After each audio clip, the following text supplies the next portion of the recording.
الرحیم، میں ہوں سہیل رانا۔ میں 3 ایشوز ہیں۔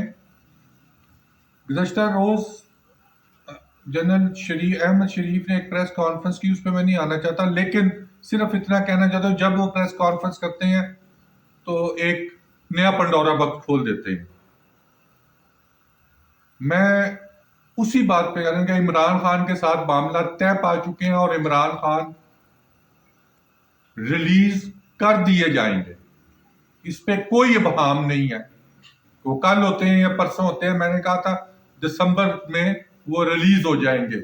پچھلے ویلاگ میں چلے جائیں، اور کل کی پریس کانفرنس کے بعد آج 3 بندے پریس کانفرنس کر رہے تھے تحریک انصاف پہ، اس پہ بھی میں نہیں کہہ رہا، انہوں نے سن لی ہے۔ کم ٹو دی پوائنٹ کہ 3 اسٹار جنرلز جو ہیں وہ کور کمانڈ سے ہٹا کر نئے بندوں کی تعیناتی کی جا رہی، راولپنڈی، بہاولپور اور کراچی کی۔ یہ آنے والے دنوں میں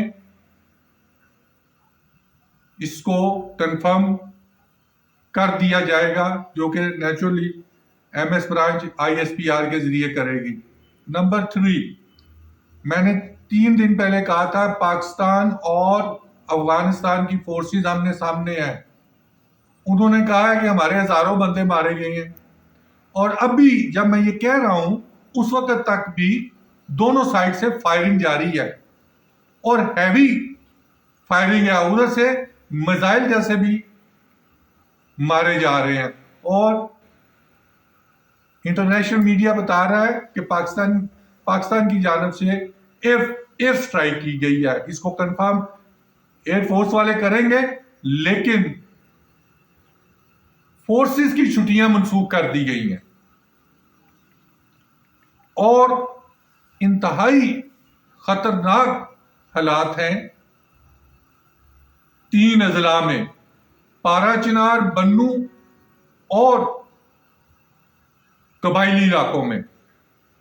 میں نے ایک دفعہ کہا تھا یہ کب شروع ہوا؟ یہ جنرل مسعود اسلم کے دور میں شروع ہوا، when he was a corps commander, اور جنرل اشفاق پرویز کیانی کو جب vice chief of army staff بنایا گیا۔ بڑا سینسٹیو علاقہ ہے، دیکھنا ہوگا۔ یہ بھی نہیں ہو سکتا کہ افغان آئیں اور فوجیوں کو شہید کر کے چلے جائیں اور پھر ادھر چلے جائیں، اور ان کا انفارمیشن منسٹر یا فارن منسٹر یہ کہے کہ ہم ان کو تحفظ فراہم کریں گے۔ پھر تحفظ فراہم کریں گے، 40 سال سے وہ ہمیں پہلے کھا رہے ہیں، اور اب وہ ان کو تحفظ فراہم کریں گے ٹیررسٹوں کو، جن کو ہم ٹیررسٹ کہتے ہیں، وہ کہتے ہیں وہ ہمارے مہمان ہیں۔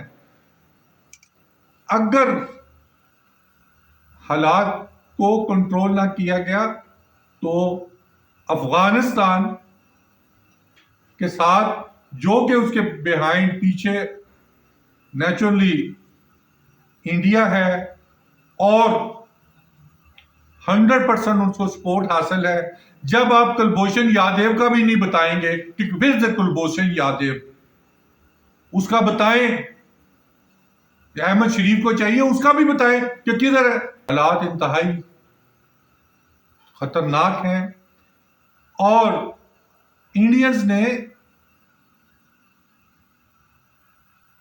ناروال سائڈ پر بھی فورسز میں اضافہ کیا ہے، اور تیسری سائڈ پہ جب چین نے تبت میں وہ بنا رہے ہیں ڈیمز، تو ادھر انڈیا ان کے ساتھ مصروف ہے۔ ادھر انہوں نے ناروال سائڈ پہ اور سیالکوٹ سائڈ پر فورسز میں اضافہ کیا ہے، آرمڈ کور، انڈین آرمڈ کور اور توپچی آرٹلری کورس کو، ایک پورے ڈویژن کو انہوں نے موو کیا ہے۔ تو اس پہ نظر رکھنی ہوگی۔